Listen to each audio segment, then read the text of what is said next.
سب کا سانجا معاملہ ہے، اس لیے کہہ دیجئے سبحان اللہ۔ اور یہ سبحان اللہ کا ثواب بھی مرحوم کی روح کو ہدیہ کرنا ہے، اس لیے ذرا زور سے کہہ دے سبحان اللہ۔ حضرت عبداللہ ابن عباس رضی اللہ تعالی عنہ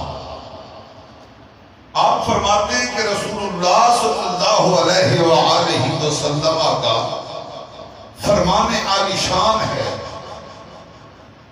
کہ جو لوگ اپنے نفس پہ قابو ڈال کے اپنے نفس کو اللہ کی رضا جناب محمد رسول اللہ کی منشا کے مطابق تابع فرماتے ہیں، تو فرمایا حضور علیہ السلام نے جب ان کی موت آتی ہے اس وقت بھی انہیں یہی صدا آتی ہے، اور بروز محشر جب دوبارہ اٹھائے جائیں گے تو اس وقت بھی رب کی بارگاہ سے یہی صدا آئے۔ یعنی یہ وہ بلاوا ہے جو موت کے وقت بندہ مومن کو رب کی طرف سے ہوتا ہے، اور یہ وہ آواز ہے، وہ ندا ہے جو بروز محشر بھی اللہ کے بندوں کو سنائی دے گی۔ لیکن ان کی پہچان کیا ہے، ان کی نشانیاں کیا ہیں، وہ ہیں کون، یہ بھی تو پتا ہونا چاہیے۔ سب سے پہلی بات مفسرین فرماتے ہیں کہ جو بندہ پڑھے لا الہ الا اللہ محمد رسول اللہ، پھر دنیا کی کوئی طاقت، دنیا کا کوئی لالچ، دنیا کی کوئی حرص، دنیا کا کوئی خوف اس کے عقیدے اور نظریے کو ادھر ادھر نہ کر سکے۔ ساری زندگی رب اللہ پہ ڈٹا رہے، جب اس کی موت آتی ہے اسے رب کی بارگاہ سے یہی صدا۔ اس کا ذکر قرآن حکیم میں اس انداز میں بھی کیا گیا، ان الذین قالوا ربنا اللہ ثم استقاموا، کہہ تو سبحان اللہ، آپ کی سبحان اللہ پر بھی سبحان اللہ۔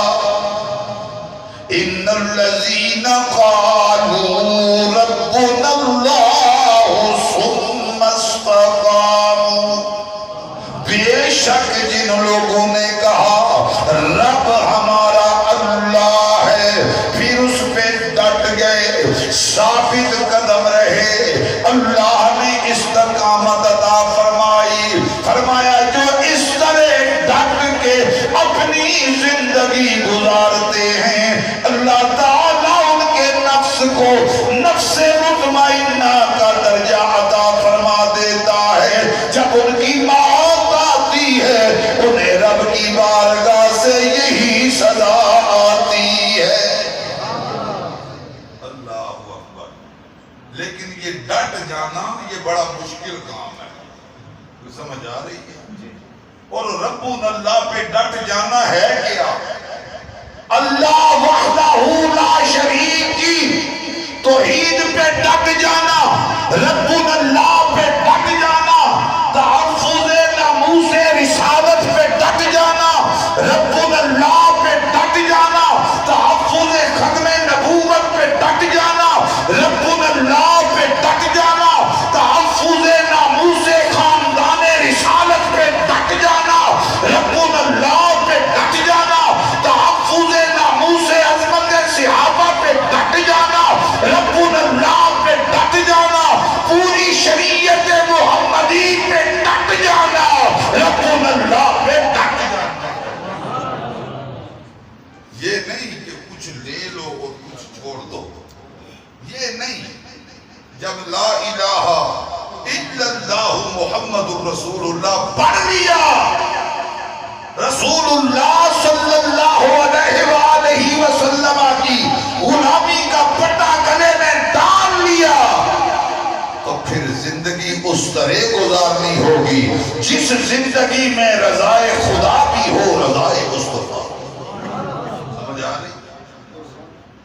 مسلمانوں عیسائیوں کے درمیان جنگ چھڑی، 4 نوجوان سپاہی مسلمان مجاہد گرفتار ہوئے۔ جب چاروں گرفتار ہو گئے، بادشاہ کے سامنے پیش ہوئے۔ بادشاہ نے کہا یا اپنا مذہب اپنا عقیدہ چھوڑ دو تو ابھی تمہیں بھی میں چھوڑ دیتا ہوں، آزادی ملے گی، نوکری ملے گی، پیسہ ملے گا، لیکن اگر بضد ہو، اس بات پہ اڑے ہوئے ہو کہ ہم نے لا الہ الا اللہ محمد رسول اللہ پہ ڈٹنا ہے، ابھی جلاد کو اشارہ کرتا ہوں، تمہارا سر تمہارے جسم سے جدا کر دے گا۔ اس مقام پہ ڈٹنا بڑا مشکل ہے۔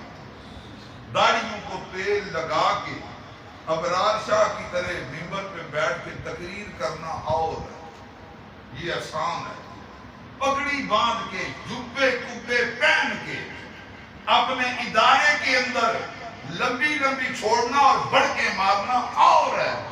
دشمن کی آنکھوں میں آنکھیں ڈال کے بات کرنا یہ زینب کے ویر کا کام ہے، میرے شفیع کا کام، اور میرے حسین کے غلاموں کا، حسینیوں کا کام۔ سمجھ آ رہی؟ 4 نوجوان تھے لیکن 3 اسی وقت مرتد ہو گئے، چوتھے کو رب تعالیٰ نے استقامت عطا۔ اس نے کہا او بادشاہ، میں اللہ کی دی ہوئی جان دے سکتا ہوں، رسول اللہ کا عطا کیا ہوا ایمان نہیں دے سکتا۔ جان حاضر ہے، ایمان کا سودا نہیں ہو سکتا۔ جلاد کو اشارہ کیا، ظلم کی تلوار اٹھی، اس کا سر جسم سے جدا کر دیا گیا۔ انا للہ وَإِنَّا إِلَيْهِ رَاجِعُونَ۔ محل کے نیچے نہر بہہ رہی تھی، کہا اس کا سر اٹھاؤ اور اس نہر میں پھینک دیا۔ سر نہر میں پھینک دیا گیا، لیکن بادشاہ کے وزیر، مشیر، چمچے، کڑچے، یہ چمچہ جب دیگ کے اندر بھی جاتا ہے نا تو اس میں ککھ نہیں بچتا، یہ چمچے کڑچے یہ بیڑا غرق کر کے رکھ دیتا ہے۔ یہ چمچے کڑچے سب موجود تھے، وزیر مشیر موجود تھے۔ حضرت مولا علی شیر خدا سے کسی نے پوچھا آپ سے پہلے بھی تو 3 خلفاء گزرے ہیں، تو حالات بڑے بہتر تھے، جیسے ہی آپ کو خلافت عطا ہوئی آپ مسند پہ جلوہ افروز ہوئے تو رولے پڑ گئے، آپ باب العلم ہیں، آپ نے فرمایا سنو، ان کا مشیر میں تھا، میرے مشیر تم ہو۔ سمجھ آ رہی ہے نا؟ یہ جو چمچے کڑچے ہوتے ہیں نا یہی بیڑا غرق کرتے ہیں۔ اگر مشیر اچھے ہونا تو بندے میں کوئی کمی بھی ہو تو اس کو سیدھا کر ہی دیتے۔ بات سمجھ آ رہی ہے؟ اچھا، اللہ اکبر۔ سب کے سامنے اس نوجوان کے سر کو نہر میں پھینک دیا گیا، لیکن وہ سر جسم سے جدا پانی میں ڈبکیاں لے رہا ہے اور قرآن کی آیت تلاوت کر رہا ہے۔ وہ آیت کون سی ہے؟ یا ایتھا النفس المطمئنہ ارجعی الی ربک راضیۃ مرضیہ فادخلی فی عبادی وادخلی جنتی۔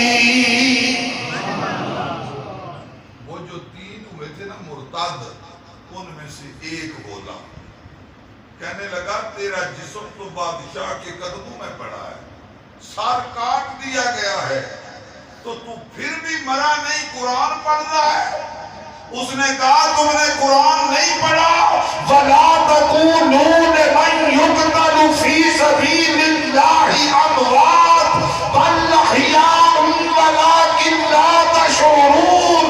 وہ جو لوگ اپنی جانیں اللہ کی رضا جناب محمد رسول اللہ کی منشا کے مطابق دیتے ہیں، انہیں موت بھی نہیں مارتی، وہ تو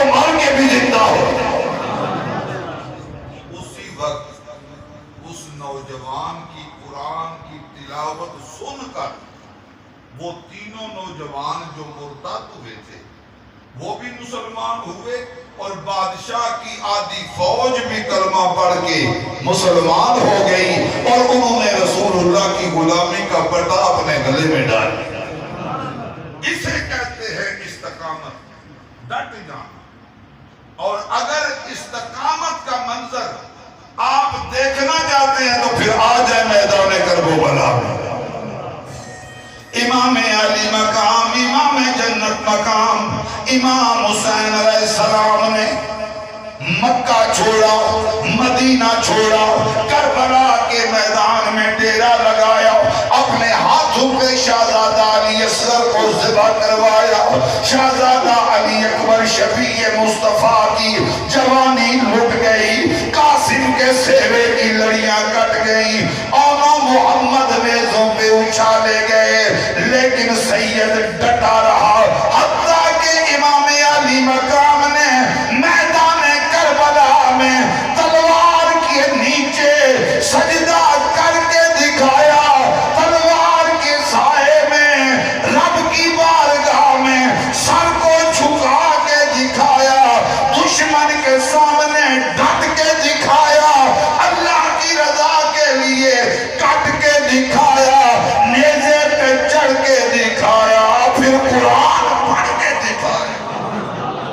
اسی لیے ہم کہتے ہیں پڑھو ہر دم درود اس پر، پڑھو ہر دم درود اس پر، شجاعت ہو تو ایسی ہو علی بابا نبی نانا، شرافت ہو تو ایسی ہو، چلے خنجر کرے سجدہ، چلے خنجر کرے سجدہ، عبادت ہو تو ایسی ہو، سرے نیزے پہ حضرت نے سنایا یوں کلام اللہ، سرے نیزے پہ حضرت نے سنایا یوں کلام اللہ، پیغمبر بھی ہوئے حیران، تلاوت ہو تو ایسی ہو۔ کوئی سمجھ آ رہی ہے؟ ایمان سے بتاؤ ایسے کوئی ڈٹ کے دکھا سکتا ہے؟ جیسے حسین نے کربلا میں نماز پڑھی ہے کوئی پڑھ سکتا ہے؟ جیسے امام علی مقام نے نیزے کی نوک پہ قرآن کی تلاوت کو جاری رکھا کوئی رکھ سکتا ہے؟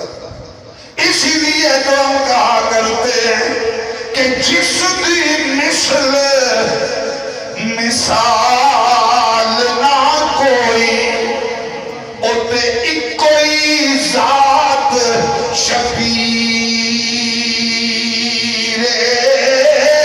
حسب نسب او یرفایا، جنہ دا دل خوش ہے کہہ چڑھو سبحان اللہ، جنہ دے پیٹ وچ کلنج پہ آئے اور چپ رہو۔ جس دی مثل مثال نہ کوئی، اتے ایک کوئی ذات شبیر، حسب نسب او یرفایا، اسا منیا جگ دا پیر، سیرت پاک نبی سونے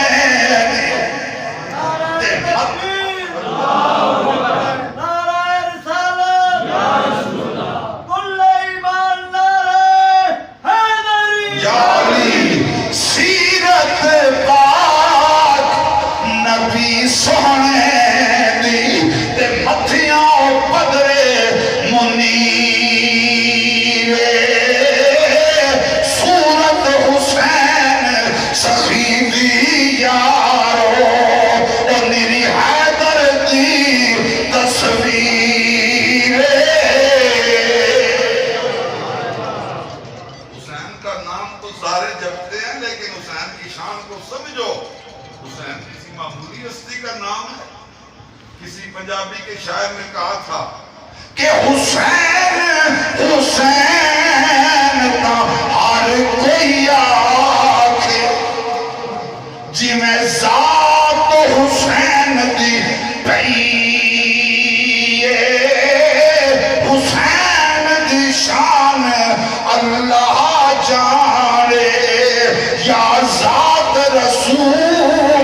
سری یا دی شان سیدہ زہرا جان او جڑی کھیر پلین دی رہی یا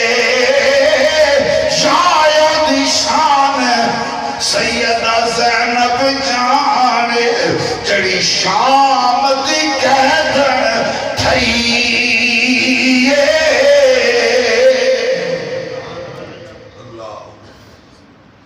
اگر کسی نے استقامت دیکھنی ہو تو پھر میدان کربلا میں جانے کے بغیر استقامت حاصل نہیں ہو سکتی. استقامت کا ڈھنگ نہیں آ سکتا. سمجھ آ رہی؟ عبید اللہ ابن زیاد کے سامنے ایک تخت ہے. اس تخت کے اوپر ایک تشت ہے تھال. اس تھال پہ سر حسین کو رکھا گیا. اس بدبخت نے اس ملعون نے سرکار کے لبوں پہ چھڑی ماری. چھڑی مار کے کہتا ہے کہ تیرا یہی منہ یزید کی بیعت کا انکار کرتا تھا. آج اگر تو اپنا راستہ تبدیل کر لیتا نا تو تیرا یہ انجام نہ ہوتا. حسین کے کٹے ہوئے گلے سے ایک خون کا قطرہ نکلا. وہ جو تشت تھا اس کو اس نے پار کیا. نیچے تخت تھا, تخت کو بھی پار کیا. اور جو میز تھا نا, میز کے نیچے اس بدبخت کی ٹانگیں تھی. وہ امام علی مقام کے خون کا قطرہ اس کی ٹانگ پہ گرا. اس کو بھی اس نے پار کیا اور زمین میں جذب ہو گیا. لیکن اس بدبخت کے جسم پر جس جگہ حسین کے حلق کا خون کا قطرہ گرا, ایسی جلن شروع ہوئی, ایسا زخم بنا کہ روایات میں آتا ہے وہ مر گیا.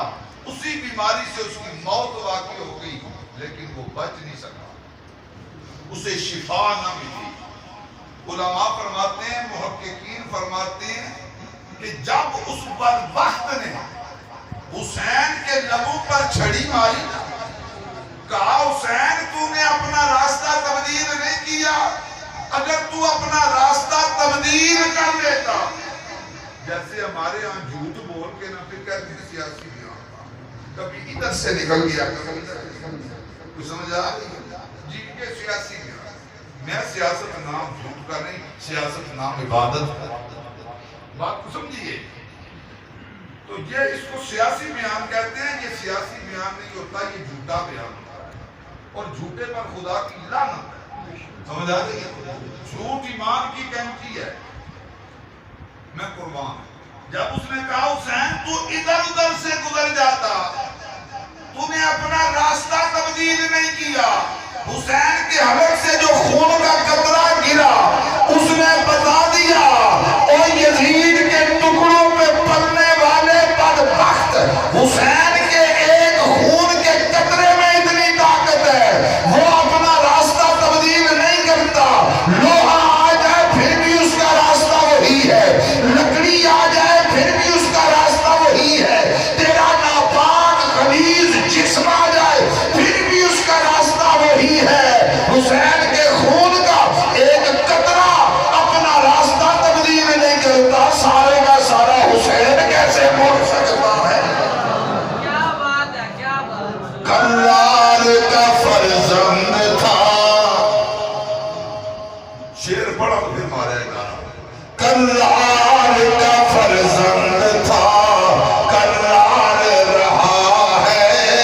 جنرار کا دل بند تھا, جنرار رہا ہے. گھر میں منبر پر اور دہے خنجر بھی, جس بات سے انکار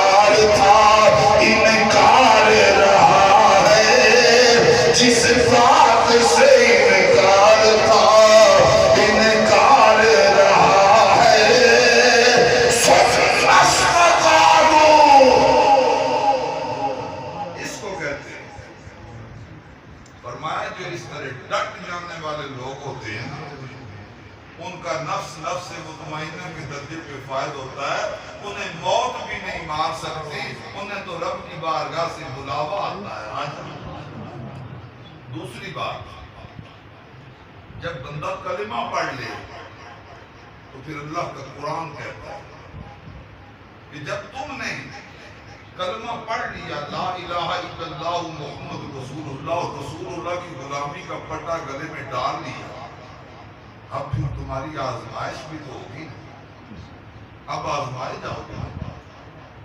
وہ ایک بدبخت مولوی ٹی وی پہ کہہ رہا ہے، دیکھو نا جی حضرت علی شیر خدا کو آپ مشکل کشا کہتے ہو، یا علی کہتے ہو، وہ تو اپنے بیٹے حسین کو نہیں بچا سکے، خود اپنے آپ کو نہیں بچا سکے، نعوذ باللہ من ذالک.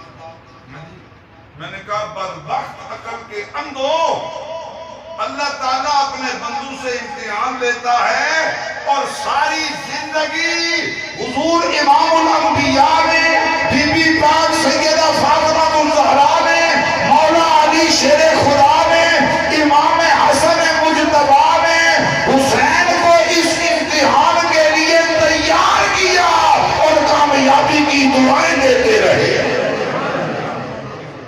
اسی لیے تو 28 رجب جب سفر شروع ہوا تھا تو جب امام علی مقام اور سیدہ زینب اور حضرت سکینہ رات کی تاریکی میں رسول اللہ کے دربار غوربار پہ حاضر ہوئے تھے تو قبر رسول سے کیا آواز آئی تھی؟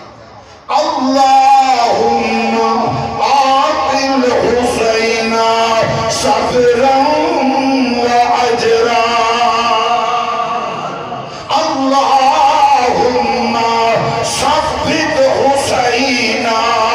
یہی آواز سیدہ کائنات کے مزار پہ جب امام علی مقام نے حاضری دی تو وہاں سے آواز آئی اللہم ثبت حسین، اللہم آت الحسین صبرا و اجرا.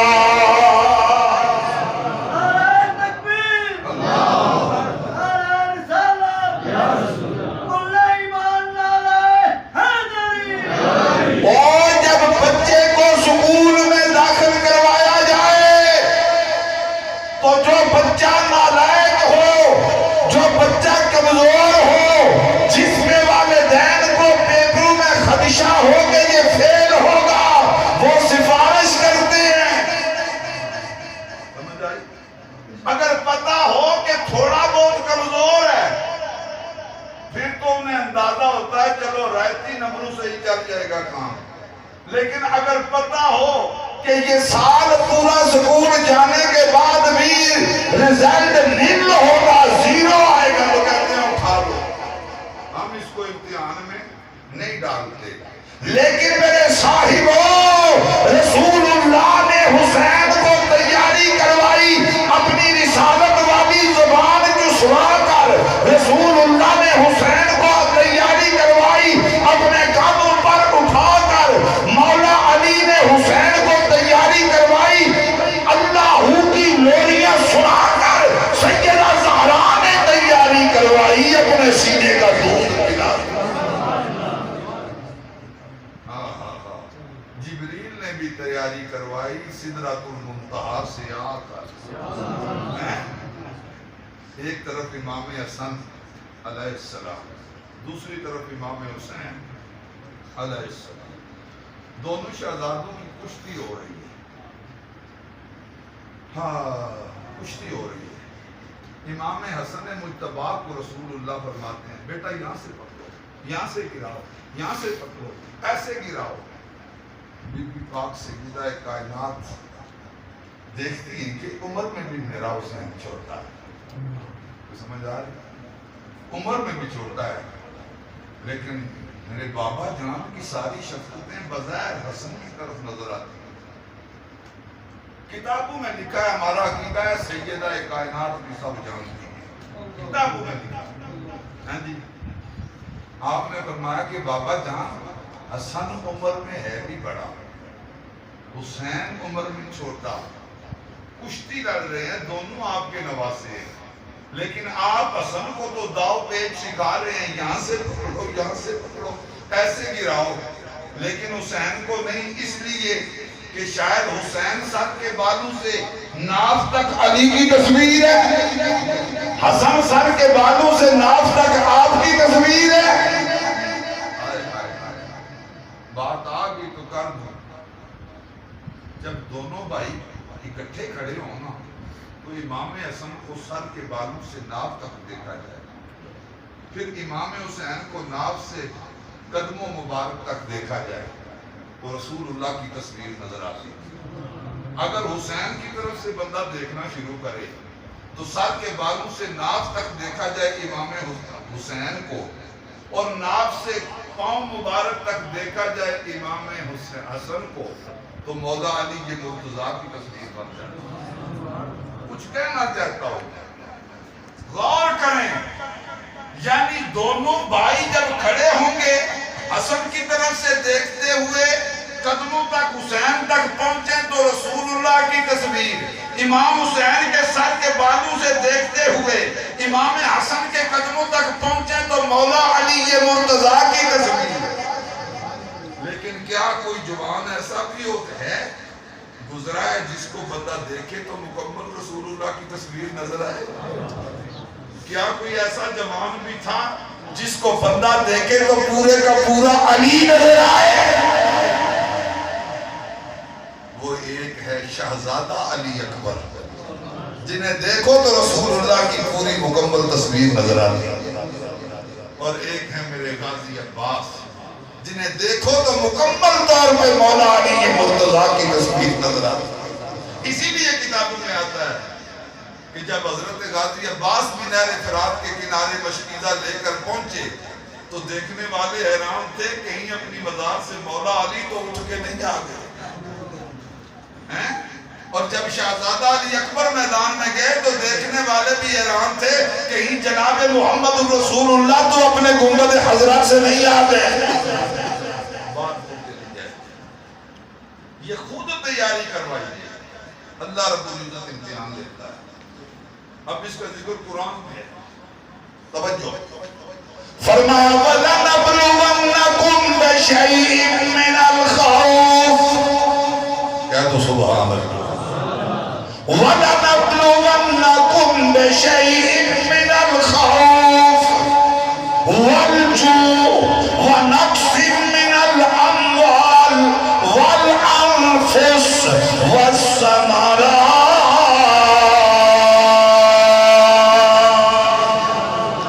وَبَشِّرِ الصَّابِرِينَ الَّذِينَ إِذَا أَصَابَتْهُمْ مُصِيبَةٌ قَالُوا إِنَّا لِلَّهِ وَإِنَّا إِلَيْهِ رَاجِعُونَ۔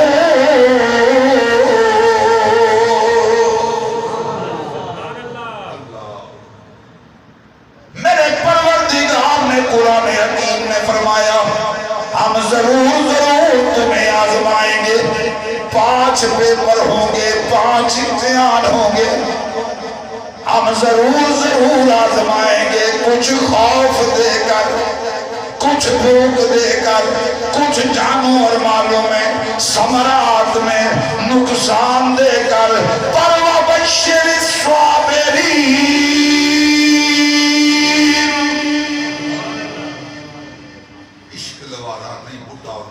داڑھی ہو جائے چٹی۔ اگر میں بوڑھا آدمی اتنی زور سے قرآن پڑھ رہا ہوں آپ بھی کہہ دیں سبحان اللہ۔ وَبَشِّرِ الصَّابِرِينَ الَّذِينَ إِذَا أَصَابَتْهُمْ مُصِيبَةٌ قَالُوا إِنَّا لِلَّهِ وَإِنَّا إِلَيْهِ راجعون۔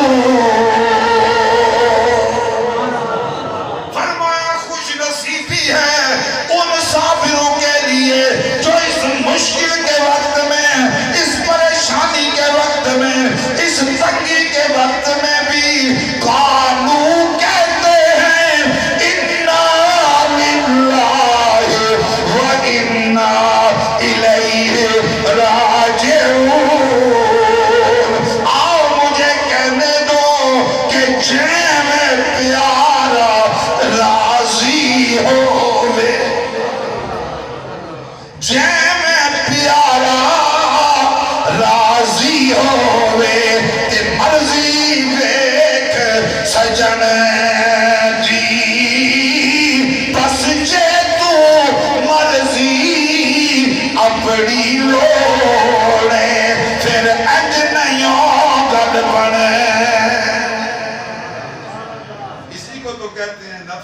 مطمئنہ، جو اللہ کی رضا اور جناب محمد رسول اللہ کی منشا پہ مطمئن ہو جائے، ڈٹ جائے، راضی رہے. تو سمجھ آ رہی ہے؟ کہہ دو نا سبحان اللہ. اسی لیے میرے دوستو یہ بات کتابوں میں موجود کہ جس بھی شہید کی میت میرے امام علی مقام اٹھا کے لاتے، ان شہیدوں میں شفیع مصطفیٰ شہزادہ علی اکبر بھی ہیں، حضرت قاسم بھی ہیں، حضرت اونا محمد بھی ہیں، آپ کے بھائی بھتیجے رشتہ دار عقیدت مند بھی ہیں. لیکن جس کی شہید کی میت کو اٹھا کے لاتے، آپ کی زبان پر قرآن حکیم کے یہی لفظ ہوتے، اِنَّا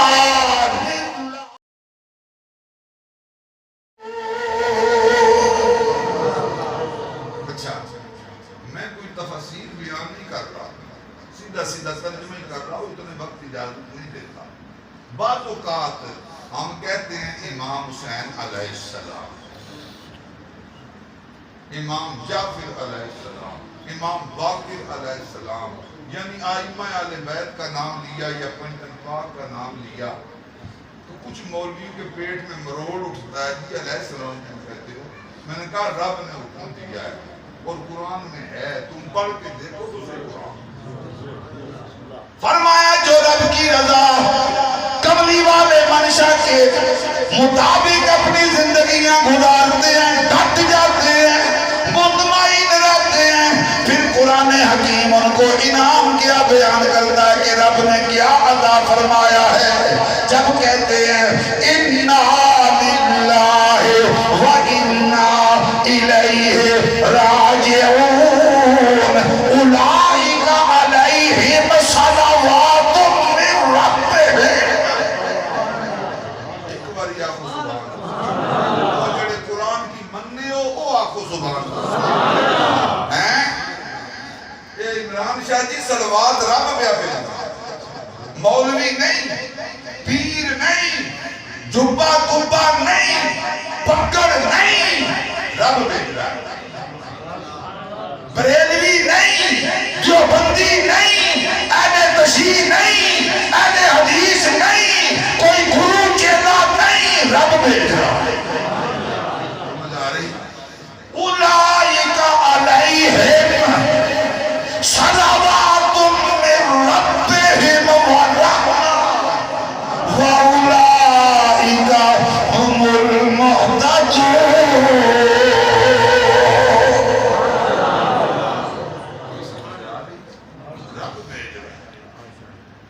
بات کو آگے بڑھا فرمایا جو اپنی زندگی میں دکھ ہو یا سکھ، رضا خدا رضا مصطفیٰ پہ راضی رہے، ڈٹ جائے، پھر ان پر اللہ کی طرف سے صلوات یعنی رحمت اور برکتیں کا نزول ہوتا ہے. یہ وہ لوگ ہیں جو ہر آن ہر گھڑی ہدایت پر رہے. سمجھ آ رہی؟ یہ ہدایت والے لوگ. آؤ میرے دوستوں بزرگوں، دوسری بات، اس بندے کا نفس مطمئنہ کے درجے پہ فائد ہوتا ہے جس کا دل مطمئن ہو جائے. اور دل ہزارے تحریک پورا لیو، یہ دل کے میں مطمئن ہو سی. سمجھ آئیے دل کس طرح مطمئن ہو سی؟ اگر بندہ لاکھوں پتی یا کروڑوں پتی ہو جائے تو دل مطمئن ہوگا نہیں. 10 دکانیں ہیں 20 ہو جائیں دل مطمئن ہوگا نہیں. 20 کنال ہے 25 کنال ہو جائے دل مطمئن ہوگا نہیں. قرآن سے ہی پوچھ لیتے ہیں اس دل کو مطمئن کیسے کریں تاکہ ہمارا نفس مطمئنہ کے درجے پہ فائز ہو جائے. قرآن بولتا فرمایا الا بذکر اللہ تطمئن القلوب. فرمایا خبردار، بے شک اللہ کے ذکر سے دلوں کو اطمینان حاصل ہوتا ہے. تو جب دل کو اطمینان حاصل ہو جائے اللہ اس کے نفس کو نفس مطمئنہ کا درجہ دے. اور سب سے خوبصورت اللہ کا ذکر اور رسول اللہ کا ذکر اللہ کا قرآن ہے. اور امام حسین نے تو نیزے کی نوک پہ بھی یہ پڑھ کے دکھایا, جدا نہیں ہونے دیا. حضور نے جو فرمایا تھا یہ مجھے کعبے کوثر پہ بھی اکٹھے ہی ملیں گے, یہ جدا نہیں ہو سکتے, یہ جڑے رہیں گے. اللہ بات دور چلی جائے گی, بات کو آگے بڑھیں. فرمایا قاضی ثناء اللہ پانی پتی نے وہ نفس مطمئنہ کے درجے پہ فائز ہوتا ہے کہ جس کو ذکر خدا, ذکر مصطفیٰ میں ایسے خوشی حاصل ہو, ایسے راحت حاصل ہو جیسے مچھلی کو پانی میں خوشی حاصل ہو. سمجھ آئی؟ مچھلی کو پانی میں خوشی حاصل. اچھا آج چلیسواں بھی نہیں, نام دے دینا اور بات ہے. آج کوئی 40 دن تھوڑے ہی ہوئے میرے مانے ہیں جی, آج جمعرات بھی نہیں. لیکن میں آپ کو بنیادی بات بتا رہا ہوں, ان کی دعا ہو, چلیسویں کی ہو, جمعرات کی ہو, کسی ولی کا عرس ہو, امام حسین کے چیلم کا نام دے دیا جائے, یہ جتنی بھی محافل ہیں ان میں ہوتا کیا ہے؟ ذکر خدا اور ذکر مصطفیٰ. جب ذکر مصطفیٰ ہوتا ہے, حضور نے جہاں تک فرما دیا کہ میرے صحابہ مجھ پہ ادھورا درود نہ پڑا. حضور ادھورا درود کیا ہے مراد ہے؟ فرمایا جو مجھ پہ درود پڑے میری آل پہ نہ پڑے وہ ادھورا ہے. پورا تب ہوگا جب مجھ پہ بھی درود پڑھو گے, میری آل پہ بھی درود پڑھو. تو ہماری کوئی بھی محفل ہو, ہماری محفل اس وقت تک سجتی نہیں جب تک مدینے کے تاجدار کا ذکر نہ کیا جائے. منشا یہی ہے, سلسلہ کیلو کال کی ہوتی رہے سنا تیرے حسن و جمال کی. ہماری ہر محفل کا آغاز اللہ کے کلام سے ہوتا ہے, اس کا اختتام نبی کی ذات پہ درود و سلام سے ہوتا ہے. اب اگر میں اس پہ گفتگو کروں تو بات بڑی لمبی ہو جائے گی, مختصر کلوز کرتا ہوں. جو وقت مجھے انہوں نے دیا, میں 1 بجے راضی تھا دعا ہو جاتی, لیکن یہ انہوں نے سختی سے حکم دیا ہے, اس لیے میں آگے بڑھ رہا ہوں. توجہ. فرمایا یا ایتھا النفس المطمئنہ, اے مطمئن جان, ارجعی الی ربک, لوٹا اپنے رب کی طرف. کیوں؟ ہمیں بھیجا بھی اسی نے, جانا بھی اسی کی طرف ہے. کیف تکفرون باللہ کنتم امواتا فاحیاکم ثم یمیتکم ثم یحییکم ثم الیہ ترجعون. فرمایا کیوں کر انکار کرتے ہو حق تعالیٰ کا, حالانکہ تم مردہ تھے, اس نے تمہیں زندگی دی, پھر مارے گا, پھر زندہ کرے گا, لیکن جب پھر زندہ کرے گا تو پھر موت نہیں آئے گی. ثم الیہ ترجعون, پھر اسی کی طرف لوٹائے جاؤ گے. اسی لیے جب ہمارا کوئی فوت ہوتا ہے تو ہم پڑھتے ہیں انا للہ و انا الیہ راجعون. اور ادھر بھی فرمایا جا رہا ہے ارجعی الی ربک, لوٹا اپنے رب کی طرف. اچھا اب امام حسن مجتبی شفیع مصطفیٰ علیہ السلام راضیہ مرضیہ کی تفسیر بیان فرماتے ہیں. آپ فرماتے ہیں کہ جب اپنی زندگی بندہ اس حال میں گزارتا ہے نا کہ میرا خدا راضی ہو جائے, میرا مدینے والا مصطفیٰ راضی ہو جائے, تو رب کی بارگاہ سے اسے آخری وقت یہ صدا آتی ہے, یا ایتھا النفس المطمئنہ ارجعی الی ربک. ہیں جی, اے مطمئن جان لوٹا اپنے رب کی طرف. اب تو نے ساری زندگی گزاری ہے اس انداز میں کہ میرا خدا راضی ہو جائے, میرا مصطفیٰ راضی ہو جائے, راضیہ مرضیہ. اب وقت آ گیا کہ ہم راضی کریں. وہ اپنی زندگی میں ہمیں راضی کرتا رہا نا, اب وقت آ گیا اب ہم تجھے راضی کریں. پھر رب اسے راضی کرتا ہے. اچھا فادخلی فی عبادی, یہ کیا ہے؟ تقریر ہو چکی ہے. یہ کیا ہے؟ داخل ہو جا میرے بندوں میں, وادخلی جنتی, داخل ہو جا میری جنت میں. اب سید مدر شاہ صاحب کا انتقال ہوا, آپ سب نے, میں نے, ہم نے نماز جنازہ پڑھی, ہم سب تو شاہ جی سے بظاہر جدا ہو گئے, اگر کوئی بہت دیر ٹھہرا تو اس وقت تک جب تلقین کی گئی سیدہ پاک کی منقبت پڑھی اور اس کے بعد دعا. ہم آ گئے اپنے اپنے گھروں کو. یہ جو اس آیت میں بندہ مومن کو یہ بلاوا آتا بھی موت کے وقت ہے. یہ جو کہا جا رہا ہے فَادْخُلِي فِي عِبَادِي، داخل ہو جا میرے بندوں میں. یہ بندے کون ہیں؟ یہ بندے کون ہیں جن میں وہ داخل ہو رہا ہے؟ کوئی سمجھ آ رہا؟ یہ بندے کون ہیں؟ مفسرین نے اپنی اپنی رائے لکھی کہ اب بندوں میں تو سب سے اعلیٰ ترین افضل ترین وہ بندہ ہے جس کا ذکر قرآن نے اس انداز میں کیا. سبحان الذی اسری بعبدہ لیلا من المسجد الحرام الی المسجد الاقصی. شب اسرا کے دولہ امام الانبیاء، آپ رب کے عبد خاص ہیں. سارے رسول رب کے بندے، سارے نبی رب کے بندے. فرشتوں کے بارے میں کہا بل عباد مکرمون، یہ فرشتے تو عزت والے رب کے بندے. نہیں سمجھے؟ اسی لیے مفسرین نے لکھا کہ وہ نفس جو نفس مطمئنہ کے درجے پہ فائد ہوتا ہے اس کو ولیوں کی زیارت ہوتی ہے، شہداء کی زیارت ہوتی ہے، نبیوں کی زیارت ہوتی ہے. وہ سب کے سب بندے اسے اپنا دیدار عطا فرماتے ہیں، کہتے ہیں مرحبا مرحبا آلن و سالن، ہماری طرف دیکھ ہم تجھے لینے آئے ہیں. رب فرماتا فَادْخُلِي فِي عِبَادِي، اور ان دنیا والے بندوں کو چھوڑ ان دوری بندوں میں داخل ہو جا.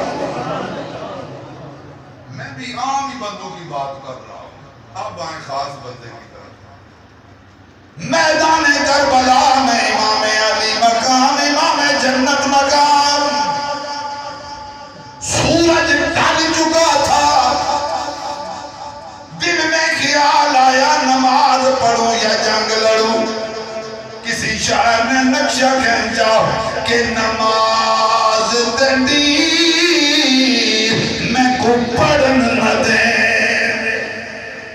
اے شام شہر دے پاسی نماز پڑھا یا جنگ لڑا کہ میں حسین مولا راضی. غیب کو لوں اے آواز سی آئی اور تو تب پڑھ کے نماز خدا دی جیڑے پاسے تو مومن کرے سے ساڑھا کعبہ پھر دایا. بات لمبی ہو جائے گی. امام علی مقام نے تلوار میان میں ڈالی، ادھر حسین کے کانوں میں میٹھی میٹھی آواز آنے لگی. یا ایتھا النفس المطمئنہ ارجعی الی ربک راضیۃ مرضیہ فادخل. اے بیٹا ہوں بریکر پیر رکھو باہر ہوں میں آکساں تو پھر ہی اندر آؤں اجے اندر نہیں آنا، یہ باہر رکھو ہوتے کیونکہ جلیبی ہے کہ ساری اصل کھانی پر پھر آپ تو باہر رکھو. جس لئے یہ دکھانی جس لئے اینڈ موقع اچھا ہے، ہاں جی جس لئے نماز ادا ہے نا ویلا اچھا ہے، اس لئے پھر اس طرح نہیں ہونا. توجہ اللہ اکبر آواز آئی. یا ایتھا النفس المطمئنہ ارجعی الی ربک راضیۃ مرضیہ فادخلی فی عبادی. جب رب نے فرمایا فادخلی فی عبادی، داخل ہو جا میرے ان نورانی بندوں میں. امام الانبیاء محبوب کبریاء حضرت محمد مصطفیٰ سامنے، مولا علی مرتضیٰ سامنے، سیدہ فاطمہ الزہرا سامنے ہیں، امام حسن مجتبیٰ سامنے ہیں، انبیاء سامنے ہیں.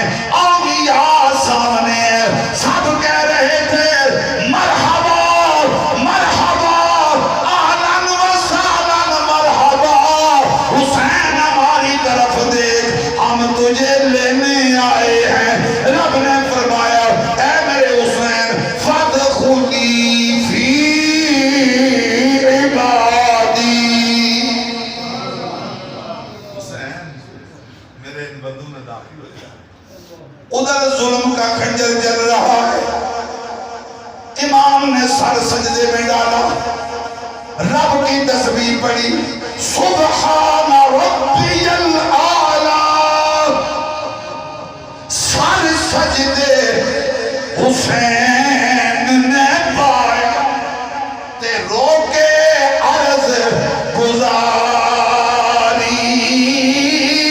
بخش کریمہ بخش کریمہ اے نانے دی امت ساری۔ ادھر سر سجدے میں ڈالا، امام محسوس فرما رہے ہیں کوئی میرے ماتھے کچھ بوسہ دے رہا ہے، امام محسوس فرما رہے ہیں کسی کی نرم نرم میری زلفوں میں پھیری جا رہی ہے۔ دل میں خیال آیا مولا یہ تو یزید کا دور حکومت، میدان کربلا تیر مارنے والے، تلواریں جلانے والے، ظلم و ستم کے پہاڑ گرانے والے، میرا ماتھا چومنے والا کون، میری جبین کو بوسے دینے والا کون، میری زلفوں میں انگلیاں پھیرنے والا کون۔ شاعر کہتا ہے حسین نے جو آواز سنی وہ یہ تھی کہ سونے آوے لجبال سب تیرا تے کربل دے مہمانا، ویک پہچان میں امی تیری تے یہی تیرا نانا، تے دردی اولاد دا ماں پیو جانن کی جانے لوگ بیگانا، قدر حسین دی زہرا جانے یا جانے حسین دنا۔ میرے دوستو بزرگو، امام علی مقام نے 10 محرم الحرام کو میدان کربلا میں اپنا سر رب کی بارگاہ میں جھکایا، خود تو گھوڑے کی زین سے زمین کی طرف تشریف لے گئے، لیکن اسلام کے پرچم کو اتنا بلند کر دیا کہ ایک یزید نہیں لاکھوں کروڑوں یزید، اب بھی حسین اور یزید کی جنگ جاری ہے، یہ ختم نہیں ہوئی اور یہ امام مہدی تک ختم ہوگی بھی نہیں، ان کا آخری رگڑا امام مہدی نے لگانا ہے، سمجھ آ رہی ہے انہوں نے لگانا ہے ان کا رگڑا۔ جہاں پہ کسی شعر نے کہا ہے نا بے چین لوگوں چین ڈھونڈو، سارے مل کر درین ڈھونڈو، قدم قدم پر یزید ملے گا خدا کے بندو، حسین ڈھونڈو، تو بس حسین کا ہی بیٹا ہوگا، امام محمد مہدی آئیں گے تو ان کا رگڑا نکالیں گے، لیکن ہم اتنی بات کہتے ہیں کہ امام وہ جو صداقت پسند رکھتا ہو، زبان رضائے الہی میں بند رکھتا ہو، مٹا سکے گی اسے ہستی یزید کہا، جو سر کٹا کے بھی سر کو بلند رکھتا ہو۔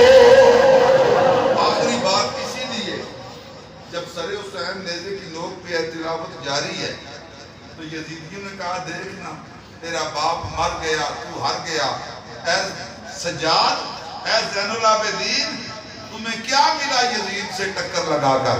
آپ نے فرمایا بدبختو میرا باپ نہ مرا ہے نہ ہرا ہے، جو ہر جاتا ہے اس کی نگاہیں جھک جاتی ہیں، میرے باپ کا سر آپ کی سب سے بلند ہے، اور جو مر جاتا ہے وہ بولتا نہیں، میرا باپ تو نیزے کی نوک پہ قرآن کی تلاوت کر رہا ہے۔ کربل میں ذرا دیکھو وہ مرکز تعمیری کی آل محمد نے اسلام میں دلگیری، اسلام کے دامن میں یار دو ہی تو چیزیں ہیں، ایک ضرب ید اللہ، ایک سجدہ شبیری، وآخر